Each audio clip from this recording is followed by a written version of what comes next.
Hola Te doctora, qué saluda gusto escucharte. Marcos y Carlos Benítez. ¿Cómo están? Hace rato que estaban llamando, Desde ¿verdad? ayer, Sí, mira, desde ayer ya te estábamos, acá la producción nos dijo que ya te Sí, estaba Carlos, mensajeando. perdón. La verdad que me pasé hablando por teléfono toda la mañana y también ayer. me imagino, doctora, por la ampliación de la imputación en el caso Petropar. Petropar. El Petropar, exactamente, Marcos, así mismo. ¿Y qué nos podés explicar al respecto? ¿En qué consiste esa imputación, doctora? ¿O la ¿Cómo ampliación de la no? imputación? ¿Cómo no, Carlos? Brevemente relato que la Fiscalía a partir de mayo realizó una cantidad de diligencias, entre las cuales podemos citar que también las personas que fueron procesadas concurrieron a prestar declaración. Algunas de ellas lo hicieron de manera real y otros se abstuvieron. También Tributación realizó la tarea de seguimiento con relación a los demás ítems que contenía el contrato suscrito entre Petropar y Solumedic, y eso hace que nosotros como resultado tengamos hoy el grado de sospecha con relación a poder ampliar la imputación en cuanto a la modificación del perjuicio original que nosotros describimos en el acta de imputación del 29 de mayo, incluyendo los otros ítems que contenía el contrato. Entonces, se modifica el monto del perjuicio, llega a alrededor de 300 millones de guaraníes, y también incluye la participación de otras personas. Así mismo es. Y hablaste justamente de otras personas y lo que nos llama a la atención y te pedimos, por ejemplo, una reseña breve. ¿Cuál es la participación dentro de este esquema de José Costa Perdomo, que es pareja de Patricia Zamudio?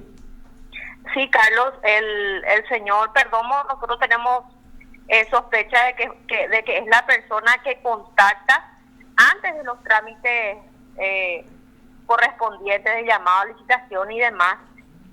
Contacta con uno de los representantes de Solumedic para proponerle el negocio, para solicitarles que se presenten en la licitación, y así lo hicieron, ¿verdad? Y después la Fiscalía corrobora que gran parte de esos ítems no fueron entregados, esas mercaderías, a pesar de que obran documentos en Petropar que refieren lo contrario. O sea, tenemos productos que en realidad no entraron, y sin embargo Petropar dispone de su patrimonio pagando esos conceptos. O sea que Entonces, los funcionarios Sí, de Petropar que tenían que controlar el ingreso o la entrega de esas mercaderías certificaron falsamente entonces. Así mismo, es por eso que se formuló la imputación, y en este estadio podemos sostener que tienen participación en el hecho los funcionarios, y por eso fueron imputados. Estamos en la primera etapa del proceso penal, y el 1 de diciembre del 2020 el Juzgado Penal de Garantía nos señala como fecha de presentación de requerimiento conclusivo. Y el hecho... Ahora es la oportunidad de participar de los actos de investigación, y también así lo están haciendo las defensas de estas personas. Y bueno, habría que ver bien qué alegan, doctora, porque así como te dije en su momento, la primera imputación que presentaste, que la había leído detenidamente, es demasiado contundente. Y acá estoy viendo, porque tengo sobre mesa de trabajo, que esta ampliación tiene 47 páginas, doctora. Así, Sí. bien detallado, explicando, Sí, así cada participación. como exige la ley, cuál fue Sí, la función de cada uno de los imputados dentro de este esquema de corrupción. sí, hay una reconstrucción de los hechos a partir de las diligencias, y así como establece el 301, se describe en cada una de las 22 personas imputadas qué es lo que la Fiscalía le atribuye en grado de sospecha. Doctora, y el hecho punible que se le atribuye a ellos, a Patricia Zamudio, es lesión de confianza, ¿verdad? Sí, y también a las demás personas, pero En con otro carácter de grado de cómplices. participación. En carácter de cómplices. cómplices. Sí, sí. ¿Y a José Costa Perdomo? En carácter de cómplices. Ya. A ver un poco, en este caso la expectativa de pena El hecho punible, o sea, el código ¿hasta cuánto castiga este hecho punible? Hasta 5 años de pena privativa de libertad. Hasta 5. Sí, eso expresa el 192 del Código Penal. Eso el marco va de 6 meses a 5 años de pena privativa de libertad. Eso en su tipo base. ¿Y en el agravado, doctora? Creo que... 10 años. No recuerdo exactamente. Hasta 10 años. Hasta 10. Sí. Hasta 10 años. Tengo entendido que sí. Hay otro inciso donde habla de un agravado, entonces. O sea, Claro, pero... podría extenderse hasta 10. Hasta 10 es la expectativa de pena en los casos de lesión de confianza. Doctora, pero al leer todo este esquema que se describe también en la imputación, con todos los detalles y ese informe de tributación, uno se pregunta, acá a mí por lo menos me parece que hubo una asociación criminal, sobre todo con la aparición de Perdomo, de Costa Perdomo, que fue el que, o sea, se craneó luego esto, o sea, se hizo en forma deliberada, ¿verdad? Entonces, no se puede hablar de una asociación también en este caso. Podría ser, pero las calificaciones son todas provisorias, Carlos. Lo que imputa lo que la Fiscalía imputa son hechos, no calificaciones. Y finalmente la calificación tiene que resultar como producto de un juicio oral y público. Y es un tribunal de sentencia, luego de debatir lo que en ese estadio son las pruebas, es lo que califica finalmente en qué tipo penal las personas incurren sus conductas. Perfecto. Doctora, justamente Perlita nos estaba informando, actualizando desde el Poder Judicial, que mañana a las 8:30 es la audiencia de imposición de medidas de Patricia Zamudio por esa primera imputación en donde se hablaba de un perjuicio, creo que era de 134 millones o un poco más de guaraníes. Sí, la señora prestó declaración, o sea, compareció ella en estos días a prestar declaración y se abstuvo, pero la Fiscalía ya le advirtió de todos los hechos que estamos investigando, incluyendo los nuevos ítems que fueron contemplados en una imputación ayer. O sea, ella ya fue advertida de todos los hechos que sospechamos le atribuimos. Eso justamente me está rondando en la cabeza, así me estaba dando golpes así en la cabeza, porque si llegamos a la etapa de juicio oral donde realmente se califican realmente los hechos investigados y se tipifican por el tribunal, la famosa postura de los abogados defensores dice, pero a ella no se le investigó por este hecho punible, ¿verdad? Entonces es importante que los fiscales abran la posibilidad que dentro de un mismo hecho existan varios otros, ¿verdad? O sea, al llamarle a una indagatoria se le diga, mira que nosotros también estamos investigando tal hecho o tal circunstancia, ¿verdad? Para evitar un poco la indefensión que plantean muchas veces los abogados. Sí, pero en realidad las personas se defienden de hechos, no de calificaciones jurídicas. Lo que tiene que estar contemplado en el acta de imputación son los hechos que la Fiscalía le atribuye. Y eso puede calificarse en un tipo penal u otro. Y finalmente, el Tribunal de Sentencia tiene la posibilidad de advertir todas las calificaciones que crea conveniente a través de una disposición concreta que es el artículo 400 del Código Procesal. Sí. O sea, acá quiero, doctora, anotar bien nomás. O sea, las personas se defienden de hechos. De hechos, exacto. No de calificaciones. Son hipótesis fácticas lo que se le atribuye a las personas, no las calificaciones en sí. Claro, las calificaciones las hace el Tribunal de Sentencia. Claro. Exacto. En el momento que considere oportuno, luego de escuchar qué importante las es pruebas. Escucharle a la doctora. Sí, porque esto se confunde porque nosotros le estamos insistiendo sobre las calificaciones. Sí, porque en realidad la gente confunde y se insiste mucho en eso, ¿verdad? Sí, se insiste en eso, pero eso está bastante debatido y en realidad los hechos son lo que imperan, no las calificaciones. No, pero estamos hablando de la ciudadanía en general, que de repente va a decir, no, la doctora, viste que se confunde, pues. O sea, en general, claro. Y todos los periodistas también así confundimos, ¿verdad? Entonces transmitimos mal. Por eso es importante que se defiende de los hechos y que esos hechos pueden constituir varias calificaciones a su vez, en todo caso. Claro. Exacto, exacto. Que Más, no es puede lo mismo, el pues, o tribunal sea, de sentencia calificar de otra manera. Sí, por Puede eso. decir, por ejemplo, en vez de cobro indebido, decir que es estafa. Claro. Entonces, son hechos punibles que tienen bienes jurídicos distintos. O sea, eso depende solo y exclusivamente del tribunal de sentencia. En vez de hurto, es hurto agravado o robo. Exacto, dentro del mismo capítulo, Dentro del mismo que capítulo. es hecho punible contra los bienes, o como el caso que yo te menciono, que sería, por ejemplo, un cobro indebido, que está dentro del capítulo de hechos punibles contra el ejercicio de las funciones públicas, que es un capítulo que habla de delitos de corrupción, pero sin embargo el tribunal de sentencia califica como un hecho punible contra los bienes y le califica como estafa, por Como ejemplo. estafa, por ejemplo, sí. Que lo que tiene elementos, exacto, que tiene elementos similares. elementos parecidos, Sí. pero califica de otra manera. Claro. Y eso que yo te dije y pregunté si yo era miembro del tribunal, va a estar bien. Por ejemplo, si yo digo, sí, acá se dio la lesión de confianza, pero yo veo también que hubo una asociación criminal y le advierto dentro del juicio oral a los acusados que se preparen sobre ese hecho para defenderse. Correctísimo, correctísimo. Esa es la facultad prevista en el artículo 400 que tiene el tribunal de sentencia. Ah, entendemos. Porque es Porque importante que entendamos nosotros finalmente- para transmitir, pues. Claro. Claro, la fiscalía puede requerir lo que crea, pero el que decide finalmente es el tribunal de sentencia luego de recibir todas las pruebas.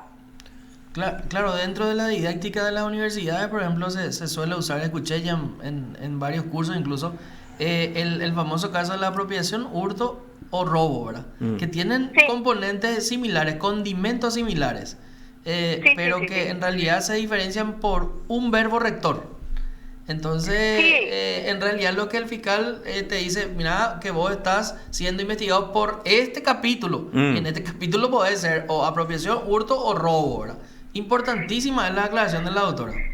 Y Marco, y te aclaro otra vez recordándote el ejemplo del cobro indebido. Sí. El cobro indebido está en un capítulo distinto al de la estafa. Sí, Entonces, el tribunal de sentencia puede decir, este funcionario público no le calificó como cobro, pero le calificó como estafa. Sí, Y la estafa tiene sí. un marco penal mayor, incluso mayor inclusive. que el cobro indebido. Sí, Yo creo que este tema, si no me equivoco, en su momento se debatió tanto y creo que tu hermano Marcos Alcaraz fue el que respondió en ese caso de la ex embajadora Lilita Romero Pereira. Sí, ¿Verdad? Sí, sí tengo entendido que sí. Pero eso ocurrió hace muchos años atrás. Sí, muchos años, doctora. Hace rato que nosotros... dando un ejemplo más que didáctico. No nos queremos quedar en evidencia acá. No, pero por eso te aclaré rápido, doctora. Y dando un Vamos a decir ejemplo que todos ingresamos jóvenes a la nuestras facultad. funciones. Sí, al Poder Judicial. Sí. y en la facultad y el Poder Judicial. Pero ayer hubo un caso de esto, cobro indebido de honorario y estafa contra Raulito Exacto, Sánchez. justamente Exactamente. la colega Josefina Acabamos de hablar con calificó ella. con las dos calificaciones. Sí, Pero te escuchamos. un cobro indebido también puede ser una estafa porque Claro. tiene básicamente unos elementos parecidos, ¿verdad? Sí. En este caso creo que ella partía de una producción de documentos no auténticos y la estafa aparte de una mentira. Sí. Entonces, en ambos casos se prevé Un engaño. Es un engaño, exacto. Y da gusto hablar con la doctora porque la doctora es catedrática y explica por eso, bien. Pues. No, por eso le dije doctrinaria y didácticamente, ¿verdad? Porque se nota perfectamente. ¿No es tu profesora o qué? No, Marca nada, en el curso yo- superior. Lastimosamente no, ¿verdad? Doctora, Lastimosamente no. doctora, ahora te quiero preguntar sobre la publicación de hoy, el caso Messer, que acordó Sí, en el claro. Brasil entregar sus Sí, bienes es- a cambio de una condena de casi 19 años, 18 años y De 8 casi meses, algo 19 así. años y entrega de bienes también. Sí. Sí, eso nosotros tenemos conocimiento porque estamos, de hecho, en permanente comunicación con los colegas de Río de Janeiro. O sea, porque en realidad nosotros pedimos diligencias a través de la vía de la cooperación y ellos también asimismo lo hacen. Entonces, estamos en comunicación permanente. ¿Y eso qué repercusión puede tener acá? Porque Messer tiene varios bienes. Vos tenés esa causa en donde se manejan los bienes de Messer que se, Sí, sí. sospecha Sí, que sí, son y por la- unos y- 150 y la millones de fiscalía- dólares. Más o menos sí, pero no sabemos cuándo lleguemos al comiso porque Hay estancias que son muy productivas, que a partir de la administración de Cenavico fue acrecentando incluso el patrimonio con una buena gestión. Y el Ministerio Público va por el comiso autónomo. Eso te quería Carlos. preguntar. ¿Cuándo vos vas a presentar el pedido de comiso autónomo? Sí, nosotros vamos a solicitar el comiso autónomo en el momento en que tengamos la causa con todas las diligencias que hemos solicitado del Brasil. Porque ayer justamente la ministra Teresa Rojas habló con nosotros, ¿verdad?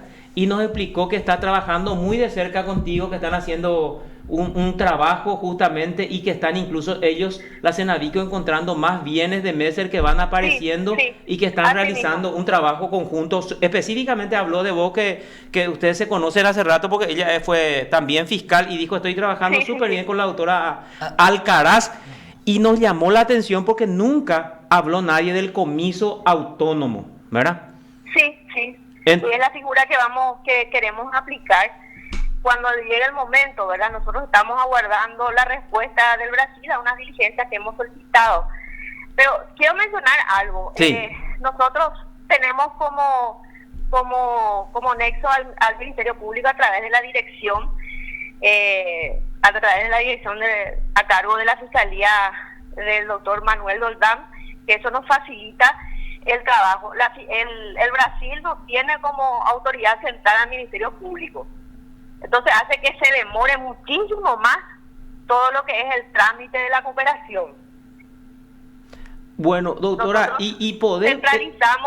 Centralizamos los pedidos de manera mucho más rápida gracias a que la Fiscalía es la autoridad central en la aplicación del convenio y no ocurre así lo mismo con el Brasil.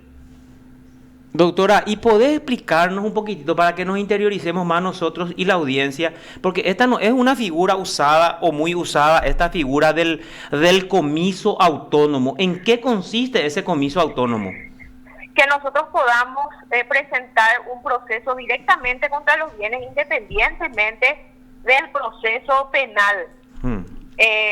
Vamos directamente contra la masa de los bienes que están siendo administradas por Cenavico. Vamos a presentar un requerimiento, una acusación, y eso sigue un procedimiento hasta que luego se debata y se aplique o no el comiso autónomo. ¿Y eso qué significa? Que esos bienes van a entrar al patrimonio del Estado paraguayo. Sí, y y el Brasil también requiere, entonces se va a conversar. Sí, también. Se va a conversar entonces con sus colegas, usted va a conversar entonces con sus pares de Brasil. Sí, también ellos pidieron, de hecho hay medidas cautelares con relación justamente a un pedido que hizo Brasil. Entonces, tiene doble medidas cautelares estos bienes, una por la República del Paraguay y otras por la República Federativa del Brasil. Excelente, doctora. Y hay un fallo muy importante de la Corte en ese sentido, de diciembre, creo que fue de diciembre del año pasado, sobre el comiso autónomo. No recuerdo, Carlos, o no tengo conocimiento. ¿Vos no tenés ese fallo, doctora? ¿No te pasaron? No tengo, Carlos, no tengo. El diciembre del año pasado, la Corte sacó un fallo espectacular haciendo lugar al comiso autónomo que había planteado Hernán Galeano. Ah, sí, recuerdo, ahora mismo recuerdo. Sí. ¿Te acordás sí. que del Recuerdo. aduanero en Ciudad del Este que falleció y que tenía en su vehículo 1.200 millones de guaraníes, algo así? Exacto, sí. Y que la señora se presentó para reclamar. Sí. Ese finalmente es el primer caso. Ese es el primer caso que justamente que creo que le notificaron a Josefina, creo que le notificó la Corte porque está en reemplazo de Hernán Galeano, porque Hernán estaba en esa unidad. Y ese fallo anuló las resoluciones de primera y segunda instancia, en donde los jueces dijeron que el proceso no se podía llevar adelante porque el aduanero murió y que ese dinero tenía que ir a la sucesión. Sin embargo... Sí, pero la figura es autónoma. Claro, la figura... Claro, es autónomamente. Claro, es ahí proceso. Ese fallo es espectacular para este caso. Hay una excelente acotación. Te aclaro que incluso nosotros podemos ir por los bienes de los hechos que se encuentran prescritos. Sí, Claro. exacto, exacto. ¿Por qué? Porque estaba hablando yo con algunos camaristas incluso y volví a leer qué artículo es, doctora, que habla de los comisos. A partir del 91 está el capítulo que habla de los comisos. Y ahí en Comiso uno... especial, habla del Comiso extensivo, especial habla del extensivo. valor sustitutivo. Claro. A partir de ahí en el Código Penal vas a encontrar las distintas figuras del comiso. Eh, Nosotros aplicamos hace poco Sí, en un juicio oral la figura del comiso extensivo. Especial Sí. extensivo. En el Extensivo. caso del fiscal, el fiscal César Garay. Exacto, era una suma de dinero paralela que se encontró en la guantera de su vehículo. Si no recuerdo mal, eran 20 millones de guaraníes que estaban en su vehículo y pidieron el comiso 20 extensivo. millones que están depositados, valga la redundancia, en la cuenta de Senavisco. Excelente. Doctora, ¿te puedo consultar algo sobre ese caso en particular? Sobre el de la condena del fiscal. Según Sí. Perlita, nuestra compañera de trabajo que está en tribunales, que cubre tribunales por PDS, decía el fiscal, el ex fiscal condenado hoy, se paró y solicitó perdón y demostró arrepentimiento. Decía, ¿verdad? Yo le decía a Carlos, ¿y por qué no hizo antes esto ante el fiscal y se va y solicita una suspensión y en todo caso un abreviado, ¿verdad? Él no intentó llegar a un acuerdo No, con el Ministerio no. Público. No, Marcos, no. La verdad no. Este proceso siguió su curso normal hasta la elevación de juicio, a juicio oral y público. Y eso No hubo ninguna suerte de planteamiento de salida alternativa. Y eso podía haber variado su situación, podía haber evitado llegar a un juicio oral. Por supuesto que sí, hubo varios casos. Yo misma hice abreviados en contra de, salida alternativa, como el famoso caso del fiscal Quintana y el fiscal Palacio, que tuvieron salida alternativa, se les condenó abreviado, pero a 2 años con suspensión. Claro, por la expectativa de pena da. O sea, el marco penal corresponde la salida. Y su defensa Claro. hubiera, ya que era tan contundente, Sí, hubiera recurrido a esa figura entonces. Claro. Sí, lastimosamente no lo hizo, pero bueno, llegamos a la forma ordinaria del proceso, que es la terminación en un juicio oral. Perfecto. Doctora, Y ahí quiero... cambia la perspectiva, porque el Claro. tribunal de sentencia, como les dije, recepciona las pruebas y ahí se convence de una manera distinta, incluso que de la fiscalía antes. Nosotros tenemos un convencimiento, pero lo que ocurre en el juicio oral es algo imprevisible y puede cambiar tu percepción incluso, ¿verdad? Sí, Ujú. sí.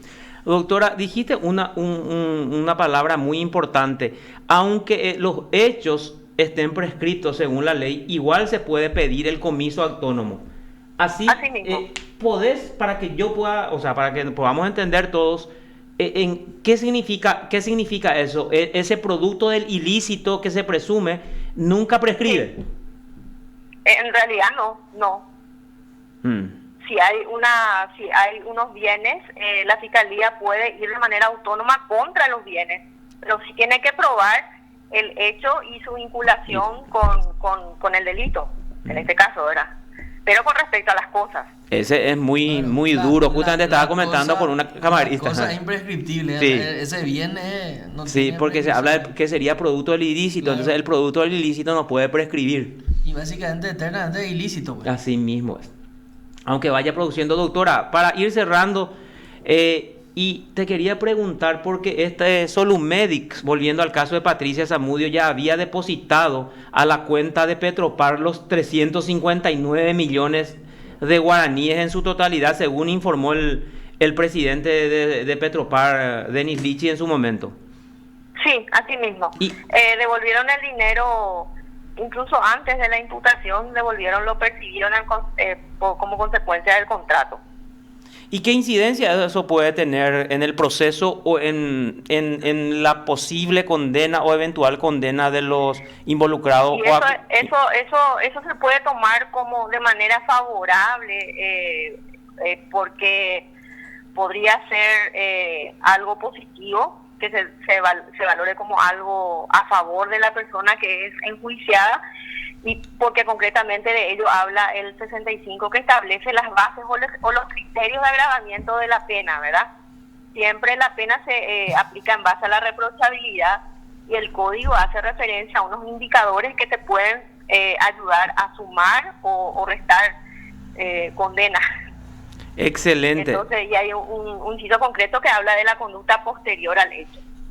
Doctora, un gustazo como siempre hablar contigo porque, mira, acá tengo muchas cosas anotadas y estamos, o sea, por lo menos yo aprendí muchísimo de esta conversación contigo, y aparte que para otros medios creo que me está dando una información demasiado importante, eso del anuncio del pedido de comiso autónomo, por ejemplo, que es el titular con el que yo me quedo. Muchas gracias, Carlos, y siempre es un placer hablar contigo y también con Marcos. Gracias, doctora. Esperamos cualquier información, estamos atentos y estamos abiertos a las inquietudes que ustedes desde el Ministerio Público nos quieren hacer en este programa por el imperio de la ley. Bueno, muchas gracias, Carlos. Gracias, doctora, muy amable. Un placer, hasta Hasta luego. luego. Estuvimos así con la doctora Liliana Alcaraz, Sí. fiscala de la Unidad de Delitos Económicos y Anticorrupción, Marcos. Sí, señor. Nos explicó en forma así contundente Catedráticamente. exacto, en forma didáctica, para que podamos entender nosotros y también nuestros teleoyentes. La han entendido, vayan a entender bien. Y me quedé así anotando el último artículo 65, base de la medición de las penas. Pregunta clave en el examen de penal. HL Millegueña de Pecomiso